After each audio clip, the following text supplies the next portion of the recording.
28 number प्रश्न पर ध्यान दीजिए। 28 नंबर देखिए क्या कहता है कि हिंद क्लब के निम्नलिखित सूचनाओं के आधार पर आयव्यय खाता 31 दिसंबर 2018 को समाप्त हुए वर्ष के लिए तैयार कीजिए। देखिए इससे पहले वाले सवाल में आप देखते तो उसमें प्राप्ति भुगतान खाता दिया रहता था और आगे भी 29 में भी दिया हुआ है, 30 में भी दिया हुआ है, लेकिन 28 में प्राप्ति भुगतान खाता दिया हुआ नहीं है।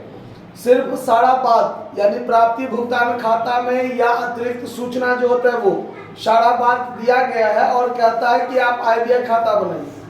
तो आप ये बात जानते हैं कि आयव्यय खाता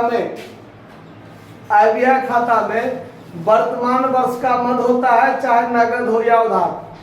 अगर अगला पिछला वर्ष का कुछ अगर दिया हुआ है तो वो नगद हो चाहे उधार वो नहीं लेते हैं, अगला पिछला वर्ष का नहीं लेते हैं, ठीक है। तो इसमें देखिए सबसे पहले दिया हुआ है कि गत वर्ष का चंदा वसूल हुआ 40 रुपया। आयव्यय खाता में ये बात जाएगा? नहीं जाएगा, क्योंकि पिछले वर्ष का जो हमने चंदा प्राप्त किया 40 वो पिछले वर्ष का है, वो नहीं लिखाएगा आयव्यय में। चालू वर्ष का चंदा वसूल हुआ 360 और चालू वर्ष का चंदा अप्राप्त है यानी प्राप्त नहीं हुआ है, कितना? 60 रुपया। तो ये चीज तो दोनों लिखाएगा। प्राप्ति भुगतान खाता में सिर्फ नगद लिखाता है, लेकिन आयव्यय में नगद हो चाहे उधार, लेकिन वर्तमान वर्ष का होना चाहिए, है ना। तो इसमें चालू वर्ष का 360 प्राप्त हुआ और चालू वर्ष का 60 बाकी है, तो दोनों बात लिखाएगा, ठीक। उसके बाद आगम में ध्यान दीजिए। आगम मतलब प्राप्ति। कमरे का किराया लिखेवे करेगा, मतलब गेम फी लिखेवे करेगा और कैश रिसीव्ड फ्रॉम कैंटीन लिखेवे करेगा, क्योंकि ये सब आयगत प्राप्ति है, ठीक है। भुगतान में salary, repair, printing and stationery, जलपान गृह का सामग्री, चौकीदार का मजदूरी और बिजली की कर एवं किराया, सारा का सारा बात आयव्यय खाता में भुगतान साइड मतलब एक्सपेंस साइड में जाएगा, ठीक है। उसके बाद आदत व्यय में मरम्मत व्यय का 16, जलपान गृह का एक मतलब सीधे 44 रुपया आदत है, वो दोनों संबंधित मद में क्या हो जाएगा? जोड़ दिया जाएगा। और रोकर बाकी जो दिया हुआ है 1 जनवरी 18 को 31 दिसंबर 18 को, ये चीज आयव्यय खाता में नहीं जाएगा। तो चलिए यहाँ पर हम लोग बनाते हैं income and expenditure account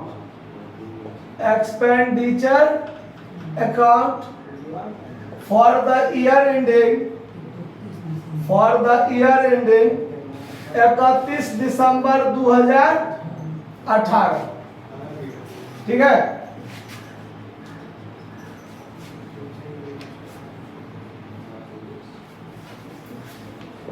credit debit, इधर एक्सपेंडिचर लिखते हैं, अमाउंट क्रेडिट साइड में इनकम अमाउंट। अब देखिए आमदनी के आइटम में सब चंदा वाला राशि जो है वो इधर जाएगा क्रेडिट में। बाय सब्सक्रिप्शन 360 और 60 बाकी है, वो इसमें क्या कर दिया जाएगा? जोड़ दिया जाएगा। तो टोटल सब्सक्रिप्शन कितना हो जाएगा करंट ईयर का? 420। प्राप्ति में देखिए क्या सब है। आगम में रेंट ऑफ हॉल क्रेडिट में लिखाएगा बाय रेंट ऑफ हॉल। कितना है rent of hall? Rent of hall है 20 रुपया। 20 रुपया। गेम फी है कितना? 120 रुपया by game fee. Game fees 120 रुपया का है गेम फीस। उसके बाद है रिसिप्ट फ्रॉम कैंटीन।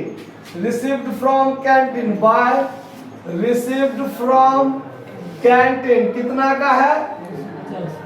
कितना? 250 का। 250 रुपया का ये हो गया। अब चलिए खर्चा के संबंध में भुगतान में डेबिट में है सबसे पहले सैलरी। तो सैलरी के संबंध में कोई एडजस्टमेंट नहीं है। सैलरी कितना है? 200। उसके बाद रिपेयर है, रिपेयर कितना का है, कितना का, 24 का, 16 रुपया बाकी है, इसमें 16 रुपया ऐड कर लीजिए आउटस्टैंडिंग रिपेयर। तो रिपेयर के नाम पर टोटल कितना हो जाएगा, 40 रुपया।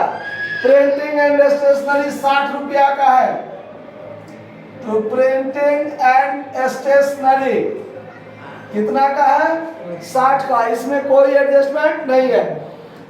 उसके बाद है जलपान गृह का सामग्री यानी कैंटीन, कैंटीन आर्टिकल्स कितना का है, ये 170 का है और 44 क्या है, बकाया है, 44 इसमें ऐड कर लीजिए आउटस्टैंडिंग आर्टिकल्स, तो ये हो जाएगा 214 रुपया का। उसके बाद क्या है, मतलब चौकीदार का मजदूरी, wages of watchman, to wages of watchman कितना है, 136 रुपया उसका हो गया। उसके बाद क्या है, इलेक्ट्रिसिटी 80 रुपया का, टू इलेक्ट्रिसिटी 80 रुपया का, सब आयगत खर्चा है, आयगत खर्चा पहचान लीजिए। Rent and tax, to rent and taxes कितना है, 100 रुपया का। सारा काम हो गया, अब कुछ भी तो छुटा नहीं। अब टोटल जोड़िए दोनों साइड में कौन ज्यादा है, तो अगर आप देखिए तो ये 400 एक 500, 502 700, 700 लगभग 90 रुपया हो गया है ना, नहीं 700 नहीं 810 रुपया। और ये है आपको 100 200 2 400 4 2 600 700 800 से कुछ ज्यादा रुपया है, इसमें भी जोड़िए ना।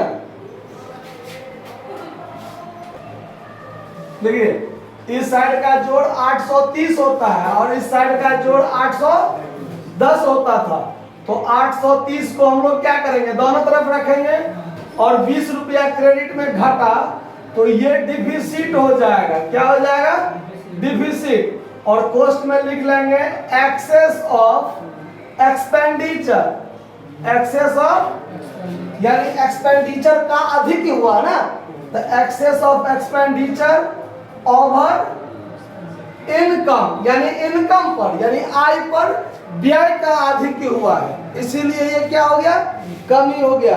आंसर मिल गया है, नोट कर लीजिए। धन्यवाद।